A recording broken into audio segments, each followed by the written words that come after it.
figs and fragrance. May my words be faithful to the written word, and may the written word lead us to the living word, Jesus the Lord. Amen. Our gospel reading tonight is set in the well-known house of Jesus' friends, Mary, Martha, and Lazarus. Sometimes this is seen as a difficult space, with the early dichotomy around Mary and Martha of contemplation and action. Yet the actual word is diakonia, service, the same word Jesus will use on Thursday of the Passover meal, serving, and the same word used in Acts 6 of the ministry of the table and the ministry of the word. So the earlier gospel story about Martha and Mary is actually a story about ministries. Far from a suggestion that women should be submissive, it shows they have an equal and valid role of ministry. Traditionally, Monday in Holy Week is known as Fig Monday, as the gospel used for many in the earlier centuries was of Jesus cursing the fig tree. Interestingly, Bethany, where our current gospel is set, is the place which Jesus set out from when he goes and curses the fig tree.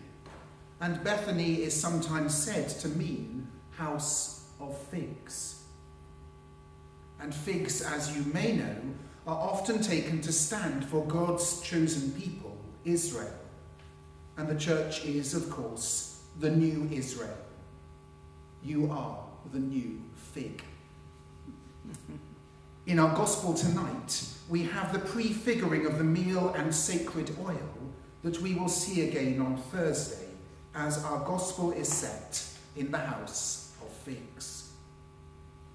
And so tonight, in many ways, begins our preparation for our meal and our foot washing, our Eucharistic feasting, which will be the focus of when we come together on Thursday. And here, if you like, we see a woman give Jesus a lesson that he will go on and adapt when he has his own meal, which he will share with his friends. Again, women have equal and valid ministries. But here in tonight's gospel, I invite you to notice the presence of Judas. Judas is given responsibility to care for the common fund. Judas is a thief. And of course, we'll see two other thieves on Friday. Judas takes money and deceives others. Yet, it doesn't have to be like this.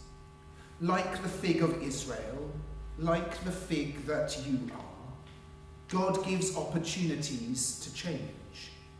Jesus entrusts Judas with the money in spite of his failings.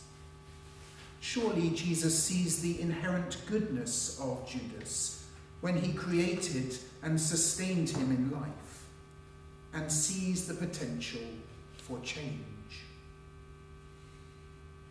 In the same way, Jesus looks on us and our failings and continues to love us. So today, as we set ourselves in the house of figs, with Mary, Martha, and Lazarus, and with Judas, we too are asked to think about how we bring our failings into the sweet fragrance of Christ, as 2 Corinthians 2:15 puts it.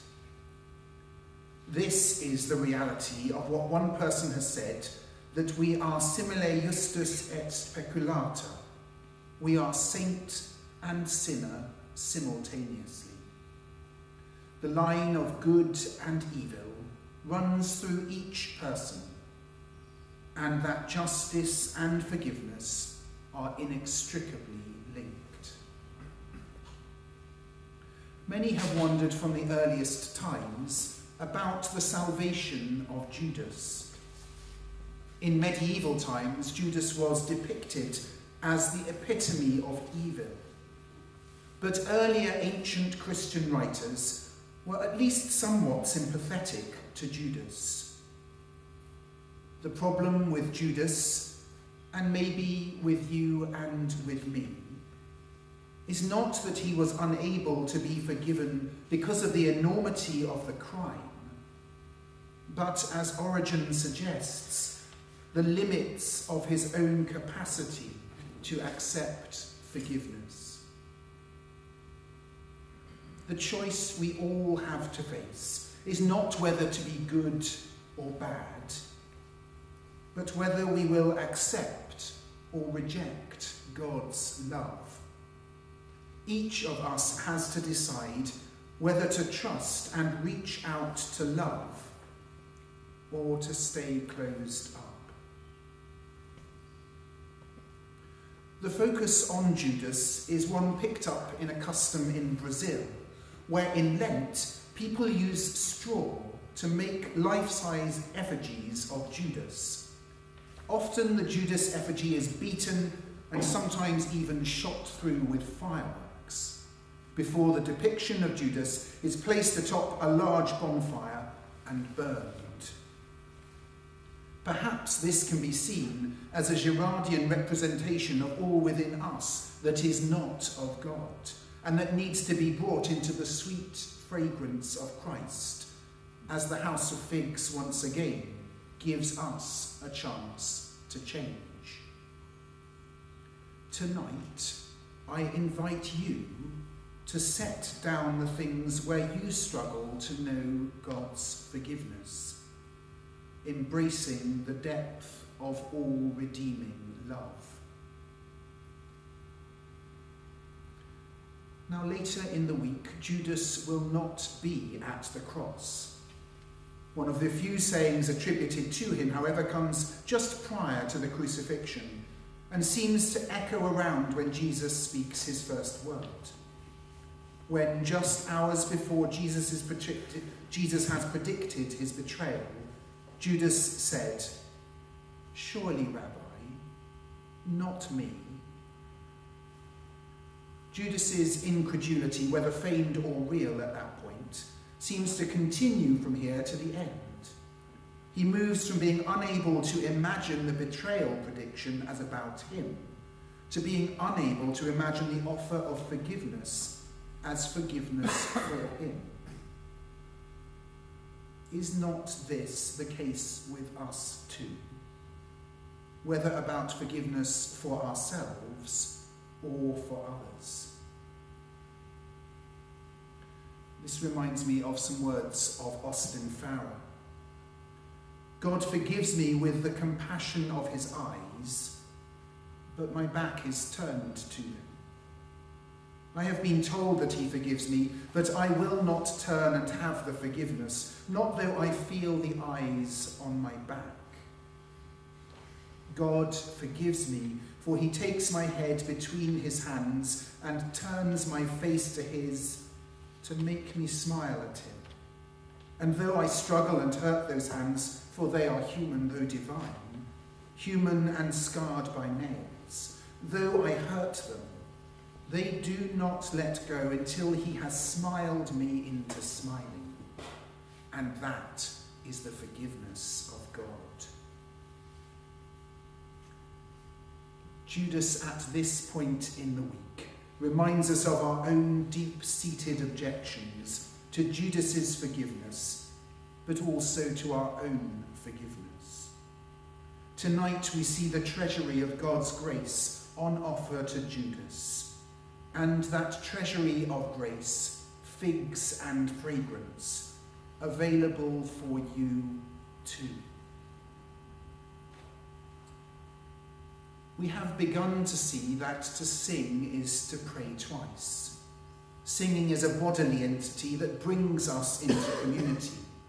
Our singing can be our vocal singing, or singing with your hands as you knit or peel potatoes. You might sing internally with your mind as you reflect. You might sing as you make space to hear in the silence the birds singing. such as the high-pitched, drawn-out notes of a robin descending in pitch but increasing in speed.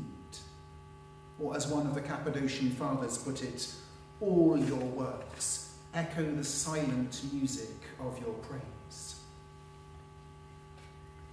Martin Luther, the great father of congregational singing, knew that singing offers a new kind of unity, one that draws us together with the rendering of our whole lives before the God of mystery. For sung prayer expresses the joy of the heart, the happiness resulting from one who has encountered Jesus Christ and the power of the Holy Spirit. So to our hymn words tonight, and I hope that you will all have a sheet with the probably less well-known hymn, What Shall I Do, My God, to Love My Loving God to Praise. I particularly want to focus on the fourth verse of the hymn, which is at the second side of the hymn, at the top on the right-hand side. The depth of all redeeming love, what angel tongue can tell? Oh, may I to the utmost prove the gift unspeakable. Charles Wesley was born at Epworth in Lincolnshire on December the 18th in 1707. He was born 2 months prematurely, which led to illnesses that plagued him throughout his life.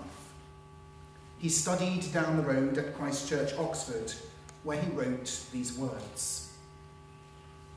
My first year at college, I lost in diversions. The next, I set myself to study. Diligence led me into serious thinking. I went to the weekly sacrament and persuaded 2 young scholars to accompany me and to observe the method of study prescribed by the statutes of the university. This gained me the harmless name, Methodist.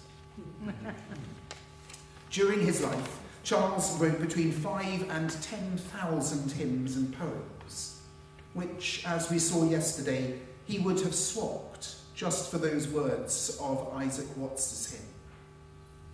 In today's hymn, we find Charles Wesley has given us a beautifully crafted exposition of the love of God, based on the prayer found in Ephesians 3:18-19, which has been fundamental to my life.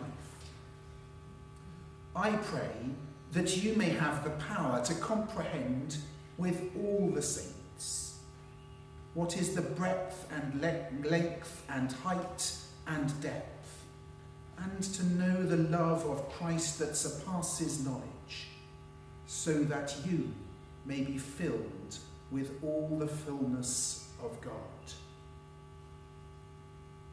This is a hymn which speaks of God's all-encompassing love.